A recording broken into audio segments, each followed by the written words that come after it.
Welcome to PDTV. ఏపీలో మరోసారి విద్యుత్ ఛార్జీలు పెరగనున్నాయి. డిసెంబర్ నెల నుంచి కూడా విద్యుత్ ఛార్జీలు పెరగనున్నాయి. సుమారుగా 9,412 కోట్ల దాకా ప్రజలపై భారం మోపనున్నారు. ఈ అంశాలపై మనతో మాట్లాడేందుకు మాదిరెడ్డి శ్రీనివాసరెడ్డి గారు మనతో లైవ్లో జాయిన్ అవుతున్నారు. సార్ నమస్తే అండి. నమస్కారం అండి. మీకు పీడీటీవీ వీక్షకులకు.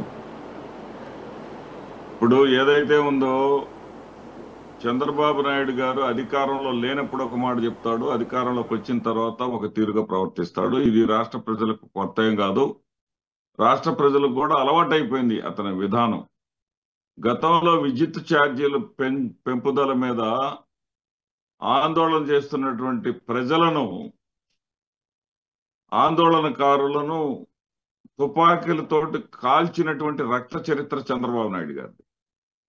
చంద్రబాబు నాయుడు గారు ఏంటంటే 5 ఏళ్లు నోట్లోకి వెళ్లే విధమైనటువంటి పరిపాలన అనేది వైఎస్ఆర్ కాంగ్రెస్ పార్టీకి చెందింది. చంద్రబాబు నాయుడు గారేమో ఒక వర్గాన్ని, ధనిక వర్గాల వాళ్ళని, వాళ్ళ కోసం మాత్రమే పనిచేసేటటువంటి ప్రభుత్వం చంద్రబాబు నాయుడు గారి ప్రభుత్వం. అసలు ఈ యొక్క పీపీఏల అవినీతికి ఆద్యుడు చంద్రబాబు నాయుడు గారు. ఈ విద్యుత్ రంగాన్ని పూర్తిగా ప్రైవేట్ పరం చేసి, ఆ ప్రైవేట్ వ్యక్తుల నుంచి పెద్ద ఎత్తున కమిషన్లు గుంజటం కోసం చంద్రబాబు నాయుడు గారు ప్రవేశపెట్టినటువంటి విధానమే అది పీపీఏ. ఆ విధానం వల్ల, ఆ విధానం లోపభూయిష్టమైంది కావటం తోటి, ఇబ్బందికరమైనటువంటిది కావటంతో దానిని రద్దు చేసి 133 అగ్రిమెంట్లను జగన్మోహన్ రెడ్డి గారి ప్రభుత్వం రద్దు చేయవలసినటువంటి పరిస్థితి ఏర్పడింది. రద్దు చేసిన తర్వాత ఏదో అక్కడేదో జరిగిపోయినట్టుగా, ఎక్కడో అమెరికాలో ఎక్స్చేంజ్ ఫోర్స్ వాళ్ళు ఏదో తీసుకొచ్చారని, ఎక్స్చేంజ్ కమిషన్ వాళ్ళు ఏదో ఫిర్యాదు చేశారని చెప్పేసి FBI తీసుకొచ్చేసి జగన్మోహన్ రెడ్డి గారి మీద ఏదో రుద్దాలని చెప్పేసి డైవర్ట్ చేసేటటువంటి కార్యక్రమం. ఈ డైవర్షన్ కూడా ఎందుకంటే మనం ఆ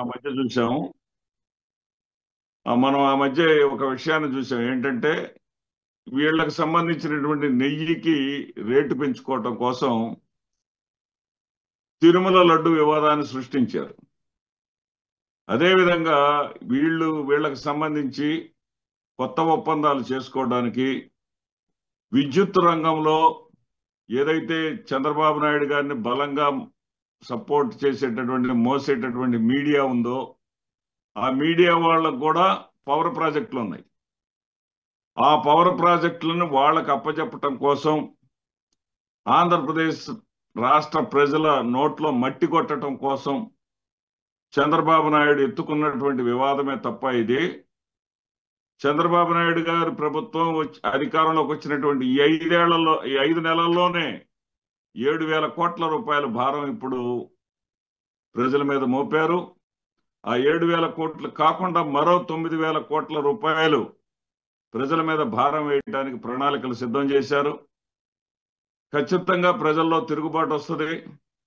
వాళ్ళు ఏమనుకుంటున్నారంటే సర్వరోగ నివారణలాగా ఏ సూపర్ 6లు ఏ పథకం ఇవ్వకపోయినా పర్వాలేదు, మనం ఏదైతే పెన్షన్ 1,000 రూపాయలు పెంచాం, గతంలో జగన్మోహన్ రెడ్డి గారు 2,000 నుంచి 3,000 చేయడానికి 5 ఏళ్ల సమయం తీసుకున్నాడు. మనం ఏకాఏకన 1,000 రూపాయలు పెంచేసి 4,000 రూపాయలు ఇస్తున్నాం. అదే సర్వరోగ నివారణి అనేటటువంటి ఒక పాలసీని చంద్రబాబు నాయుడు గారి ప్రభుత్వం తీసుకుంది. అయితే ఇక్కడ బాధాకరమైనటువంటి విషయం ఏంటంటే అసలు నిత్యావసర వస్తువులు ఆకాశాన్ని అంటుతా ఉన్నాయి. సామాన్యుడు కనీసం కూరగాయలు కొనలేనటువంటి పరిస్థితి. ప్రొవిజన్ సంగతి దేవుడు ఎరుగు. రోజువారీ వంటకములకు కూరగాయలు కొనలేనటువంటి దౌర్భాగ్య పరిస్థితులు ఆంధ్రప్రదేశ్ రాష్ట్రంలో ఏర్పడ్డాయి. 1,000 రూపాయలు ఇస్తున్నారు, వేలాది రూపాయలను గుంజుకుంటా ఉన్నారు ప్రజల దగ్గర నుంచి. ఇచ్చేదేమో పెసరంతా, గుంజేదేమో కొండంతా. ఇవన్నీ కూడా అర్థమవుతా ఉన్నాయి ప్రజలకి. ప్రజలు కూడా ఆలోచిస్తూ ఉన్నారు. ఖచ్చితంగా ప్రజల్లో వాస్తవాలు తెలుసుకునేటటువంటి రోజు వచ్చేస్తుంది.